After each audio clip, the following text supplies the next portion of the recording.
ನೋಡಿ, ಈಗ ಡಿ.ಕೆ. ಶಿವಕುಮಾರ್ ಅವರ ಪಟ್ಟಾಭಿಷೇಕ ಆಗೋ ಹೊತ್ತಿಗೆ ಯಾವ ಶಾಸಕರು ಸಚಿವರಾಗಿ ಪ್ರಮಾಣ ವಚನ ಸ್ವೀಕಾರ ಮಾಡ್ತಾರೆ, ಎಷ್ಟು ಜನ DCM ಆಗಿ ಪ್ರಮಾಣ ವಚನ ಸ್ವೀಕಾರ ಮಾಡ್ತಾರೆ ಅನ್ನುವಂಥ ಪ್ರಶ್ನೆಗೆ ಇಡೀ ಬೆಳವಣಿಗೆ ಈಗ ದೆಹಲಿ ಕಡೆಗೆ ಶಿಫ್ಟ್ ಆಗಿದೆ ಅಂತ. ಕಾರಣ ಸಿದ್ದರಾಮಯ್ಯನವರ ಡಿಮ್ಯಾಂಡ್ಗಳು ಒಂದಿದೆ, ಒಂದು ಲಿಸ್ಟ್ ಅವ್ರ ಕಡೆ ಒಂದಿದೆ.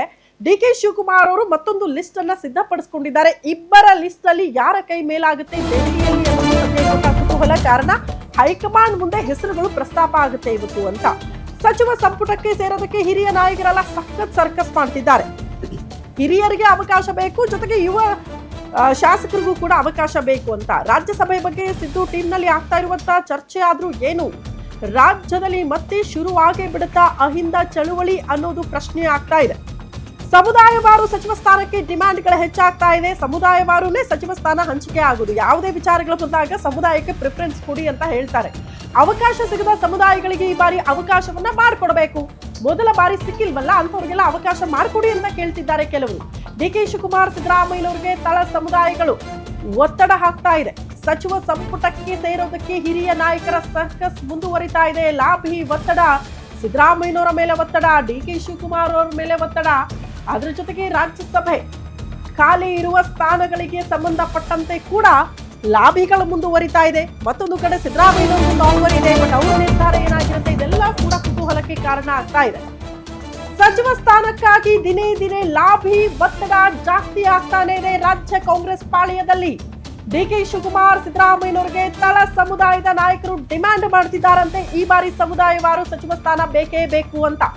ಯಾದವ ಸಮುದಾಯಕ್ಕೆ ಸಿದ್ದು ಸಂಪುಟದಲ್ಲಿ ಅವಕಾಶ ಕೊಡ್ಲೇ ಇಲ್ಲ ಮೊದಲ ಬಾರಿ, ಈ ಬಾರಿ ಸಿಗಬೇಕು ಅಂತ. ಹಿಂಗಾಗಿ ಈಗಲಾದ್ರೂ ಯಾದವ ಸಮುದಾಯವನ್ನ ಕನ್ಸಿಡರ್ ಮಾಡಿ ಸಚಿವ ಸ್ಥಾನ ಮಾಡ್ಕೊಡಿ, ಒಂದು ಅವಕಾಶ ಕೊಡಿ ನಮಗೆ ಅಂತ ಪರಿಷತ್ ಸದಸ್ಯ ನಾಗರಾಜ್ ಯಾದವ್ರಿಂದ ಒತ್ತಡ ಜಾಸ್ತಿ ಆಗ್ತಾ ಇದೆ ಕಾಂಗ್ರೆಸ್ ನಾಯಕರ ಮೇಲೆ. ಉಪ್ಪಾರ ಸಮುದಾಯಕ್ಕೂ ಕೂಡ ಅವಕಾಶ ಕೇಳ್ತಿದ್ದಾರೆ ಪುಟ್ಟರಂಗ ಶೆಟ್ಟಿ ಅವರು. ಸೊ ಇವೆಲ್ಲ ಕೂಡ ತಳ ಸಮುದಾಯದ ನಾಯಕರು ಒತ್ತಡ ಹಾಕ್ತಿದ್ದಾರೆ, ಅವಕಾಶ ಮಾಡಿಕೊಡಿ ಅಂತ. ನೇಕಾರ ಸಮುದಾಯಕ್ಕೂ ಕೂಡ ಅವಕಾಶ ಕೊಡ್ರಿ ಅಂತಿದ್ದಾರೆ ಉಮಾಶ್ರೀ ಅವರು. ಬಲಿಜ ಸಮುದಾಯಕ್ಕೆ ಅವಕಾಶ ಕೇಳ್ತಿದ್ದಾರೆ ಶಾಸಕ ಪ್ರದೀಪ್ ಈಶ್ವರ್. ಮೊದಲ ಬಾರಿ ಶಾಸಕರು ಆದ್ರೂ ಕೂಡ ಸಚಿವ ಸ್ಥಾನಕ್ಕೆ ಡಿಮ್ಯಾಂಡ್ ಇಡ್ತಿದ್ದಾರೆ. ಸಂಪುಟದ ಜೊತೆಗೆ ಪರಿಷತ್ ಮತ್ತು ರಾಜ್ಯಸಭೆಯಲ್ಲೂ ಕೂಡ ಅವಕಾಶಕ್ಕೆ ಮನವಿ ಮಾಡ್ತಿದ್ದಾರಂತೆ ಶಾಸಕರುಗಳು.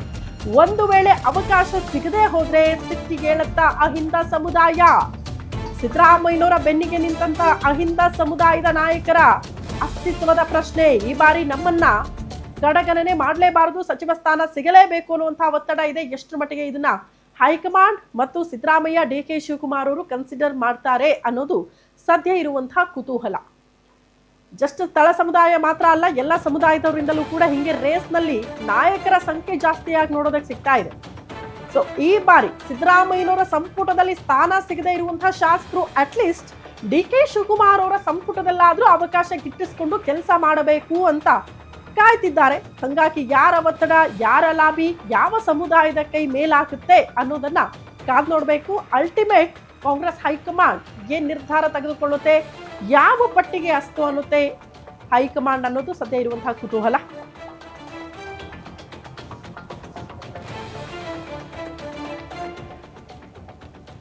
ಒಂದ್ಸಲ ಎರಡ್ ಸಲ ಗೆದ್ದಂತಹ ಶಾಸಕರು ಕೂಡ ಈ ಬಾರಿ ಸಚಿವ ಸ್ಥಾನಕ್ಕಾಗಿ ಹಾತೊರಿತಿದ್ದಾರೆ. ಕಾರಣ ಯಂಗ್ಸ್ಟರ್ಸ್ಗೆ ಪ್ರಿಫರೆನ್ಸ್ ಅಂತ ಆಲ್ರೆಡಿ ಹೇಳಲಾಗಿದೆ. ಡಿ.ಕೆ. ಶಿವಕುಮಾರ್ ಅವರ ಅಜೆಂಡಾ ಕೂಡ ಅದೇ ಇರೋದು. ಹೊಸ ಮುಖಗಳಿಗೆ ಆದ್ಯತೆ ಕೊಡಬೇಕು. ಯಂಗ್ಸ್ಟರ್ಸ್ಗೆ ಕೊಟ್ಟಾಗ ಅದು ಪಕ್ಷ ಸಂಘಟನೆಗೆ ಹೆಲ್ಪ್ ಆಗುತ್ತೆ, ಪಕ್ಷಕ್ಕೂ ಹೆಲ್ಪ್ ಆಗುತ್ತೆ, ಒಂದು ಹೊಸ ಚೈತನ್ಯ ಸಿಗುತ್ತೆ ಪಕ್ಷಕ್ಕೆ ಅನ್ನುವಂತಹ ಲೆಕ್ಕಾಚಾರದಲ್ಲಿ ಡಿ.ಕೆ. ಶಿವಕುಮಾರ್ ಇದ್ದಾರೆ. ಹಂಗಂದ ಮಾತ್ರಕ್ಕೆ ಹಿರಿಯರನ್ನ ಕಡೆಗಣನೆ ಮಾಡಕ್ಕಾಗತ್ತಾ? ಖಂಡಿತ ಇಲ್ಲ. ಸಂಪುಟದಲ್ಲಿ ಹಿರಿ ತಲೆಗಳಿಗೂ ಕೂಡ ಅವಕಾಶ ಸಿಗಬೇಕು. ಕಾರಣ ಎಕ್ಸ್ಪೀರಿಯನ್ಸ್ ಮ್ಯಾಟರ್ಸ್. ಸ್ವಲ್ಪ ಅನುಭವ ಇದ್ದಂತಹ ಸಚಿವರಿದ್ರೆ ಸಂಪುಟದಲ್ಲಿ ಸ್ವಲ್ಪ ತೂಕ ಜಾಸ್ತಿ ಆಗುತ್ತೆ. ಇಲಾಖೆಯ ವಿಚಾರಕ್ಕೆ ಸಂಬಂಧಪಟ್ಟಂತೆ ಹೆಚ್ಚಿನ ಜವಾಬ್ದಾರಿಗಳನ್ನ ಪಡ್ಕೊಂಡಾಗ ಈಸಿಯಾಗಿ ಕೆಲಸಗಳ ಆಗೋಗುತ್ತೆ ಅನ್ನುವಂಥ ಲೆಕ್ಕಾಚಾರ ಕೂಡ ಇದೆ. ಹಾಗಾಗಿ ಹಿರಿಯರು ವರ್ಸಸ್ ಯುವಕರು ಹೆಂಗೆ ಬ್ಯಾಲೆನ್ಸ್ ಮಾಡುತ್ತೆ ಹೈಕಮಾಂಡ್ ಅನ್ನೋದು ಕುತೂಹಲ. ಅದ್ರ ಜೊತೆಗೆ ಡಿ.ಕೆ. ಶಿವಕುಮಾರ್ ಅವರು ಹೆಂಗೆ ಬ್ಯಾಲೆನ್ಸ್ ಮಾಡ್ತಾರೆ ಅನ್ನೋದು ಕೂಡ ಸದ್ಯಕ್ಕಿರುವಂತಹ ಕುತೂಹಲ. ಎನಿವೆ, ಈ ಕಾಂಗ್ರೆಸ್ ಅಧಿಕಾರಕ್ಕೆ ಬಂದಾಗ ಅಧಿಕಾರ ಹಂಚಿಕೆ ಮಾತುಕತೆ ಆಗಿದೆ ಅಂದಾಗಲೇ ಕೆಲವರಿಗೆ ಸಚಿವ ಸ್ಥಾನ ಸಿಕ್ಕಿಲ್ಲ ಅಂದಾಗೆಲ್ಲ ಭರವಸೆ ಕೊಟ್ಟಿದ್ರಂತೆ. 2.5 ವರ್ಷ ಸುಮ್ಮನಿರಿ, ಆ ನಂತರದಲ್ಲಿ ಅವಕಾಶ ಮಾಡ್ಕೊಡ್ತೀವಿ ಅಂತ.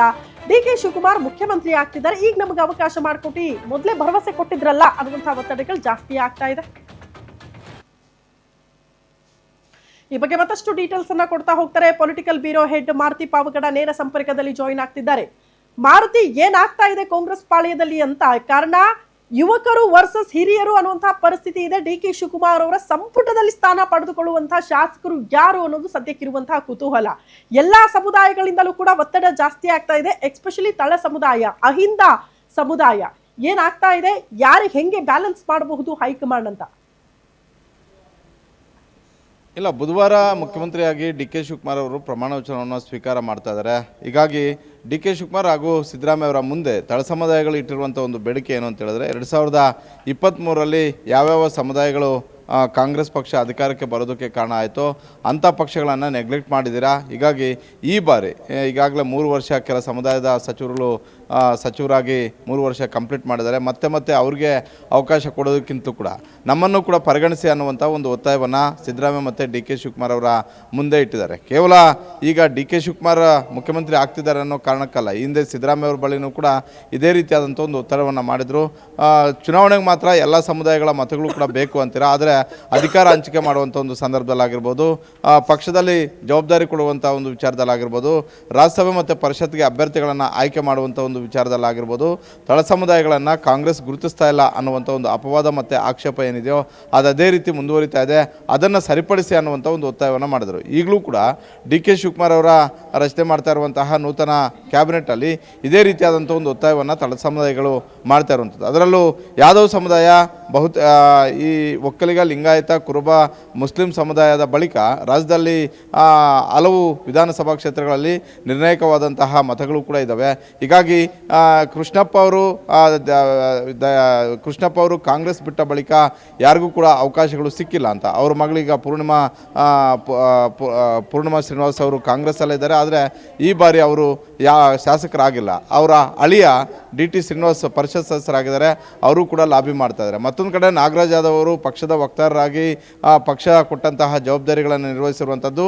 ಹೀಗಾಗಿ ನಮ್ಮ ಸಮುದಾಯಕ್ಕೆ ಅವಕಾಶಗಳನ್ನು ಮಾಡಿಕೊಡಿ ಅನ್ನುವಂಥ ಒಂದು ಒತ್ತಾಯವನ್ನು ನಾಗರಾಜ್ ಯಾದವ್ ಅವರು ನಿನ್ನೆ ಕೂಡ ಸಿದ್ದರಾಮಯ್ಯ ಅವರನ್ನು ಭೇಟಿ ಮಾಡಿದ್ರು, ಡಿ ಕೆ ಶಿವಕುಮಾರ್ ಅವರನ್ನು ಭೇಟಿ ಮಾಡಿದ್ರು, ಸುರ್ಜೇವಾಲಾ ಮತ್ತು ವೇಣುಗೋಪಾಲ್ ಅವರನ್ನು ಭೇಟಿ ಮಾಡಿದ್ರು, ನಮ್ಮ ಸಮುದಾಯಕ್ಕೆ ಅವಕಾಶವನ್ನು ಮಾಡಿಕೊಡಿ ಅಂತ.